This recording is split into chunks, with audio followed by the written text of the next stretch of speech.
No conviene que el hombre esté solo. Desde el principio, Dios, que es amor, creó al ser humano para la comunión, inscribiendo en su ser la dimensión relacional. Así, nuestra vida, modelada a imagen de la Trinidad, está llamada a realizarse plenamente en el dinamismo de las relaciones, de la amistad y del amor mutuo. Hemos sido creados para estar juntos, no solos. Y es precisamente porque este proyecto de comunión está inscrito en lo más profundo del corazón humano que la experiencia del abandono y de la soledad nos asusta, es dolorosa e incluso inhumana. Y lo es aún más en tiempos de fragilidad, incertidumbre e inseguridad, provocadas muchas veces por la aparición de alguna enfermedad grave. Pienso, por ejemplo, en cuántos estuvieron terriblemente solos durante la pandemia del COVID-19, en los pacientes que no podían recibir visitas, pero también en los enfermeros, médicos y personal de apoyo sobrecargados de trabajo y encerrados en las salas de aislamiento. Y obviamente no olvidemos a quienes debieron afrontar solos la hora de la muerte, solo asistidos por el personal sanitario, pero lejos de sus propias familias. Al mismo tiempo me uno con dolor a la condición de sufrimiento y soledad de quienes, a causa de la guerra y sus trágicas consecuencias, se encuentran sin apoyo y sin asistencia. La guerra es la más terrible de las enfermedades sociales y son las personas más frágiles las que pagan el precio más alto. Sin embargo, es necesario subrayar que también en los países que gozan de paz y cuentan con mayores recursos, el tiempo de la vejez y de la enfermedad se vive a menudo en la soledad y a veces incluso en el abandono. Esta triste realidad es consecuencia sobre todo de la cultura del individualismo, que exalta el rendimiento a toda costa y cultiva el mito de la eficiencia, volviéndose indiferente e incluso despiadada cuando las personas ya no tienen la fuerza necesaria para seguir ese ritmo. Se convierte entonces en una cultura del descarte, en la que no se considera ya a las personas como un valor primario que hay que respetar y amparar, especialmente si son pobres o discapacitadas, si todavía no son útiles, como los no nacidos, o si ya no sirven, como los ancianos.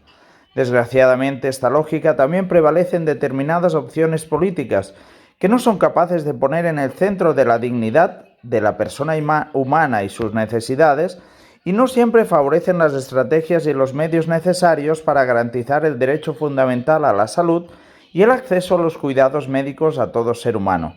Al mismo tiempo, el abandono de las personas frágiles y su soledad también se agravan por el hecho de reducir los cuidados únicamente a servicios de salud, sin que estos vayan sabiamente acompañados por una alianza terapéutica entre médico, paciente y familiares. Nos hace bien volver a escuchar esa palabra bíblica: no conviene que el hombre esté solo.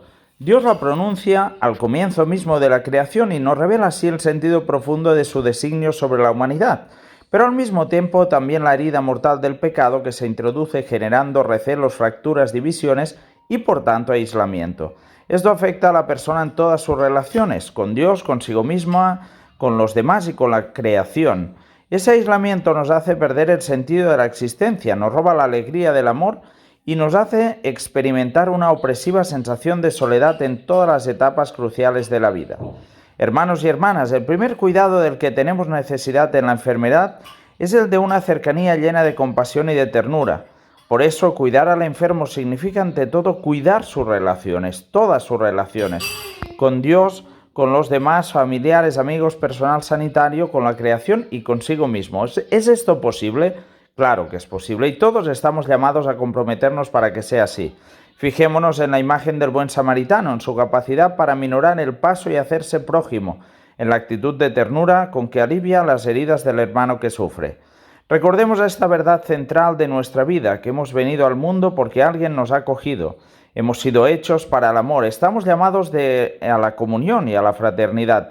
Esta dimensión de nuestro ser nos sostiene de manera particular en tiempos de enfermedad y fragilidad, y es la primera terapia que debemos adoptar todos juntos para curar las enfermedades de la sociedad en la que vivimos. A ustedes que padecen una enfermedad temporal o crónica, me gustaría decirles: no se avergüencen de su deseo de cercanía y ternura, no lo oculten y no piensen nunca que son una carga para los demás. La condición de los enfermos nos invita a todos a frenar los ritmos exasperados en los que estamos inmersos y a redescubrirnos a nosotros mismos. En este cambio de época en el que vivimos, nosotros los cristianos estamos especialmente llamados a hacer nuestra la mirada compasiva de Jesús. Cuidemos a quienes sufren y están solos e incluso marginados y descartados.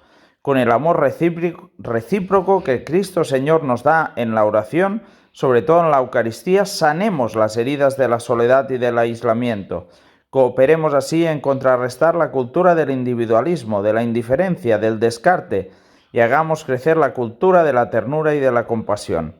Los enfermos, los frágiles, los pobres están en el corazón de la Iglesia y deben estar también en el centro de nuestra atención humana y solicitud pastoral.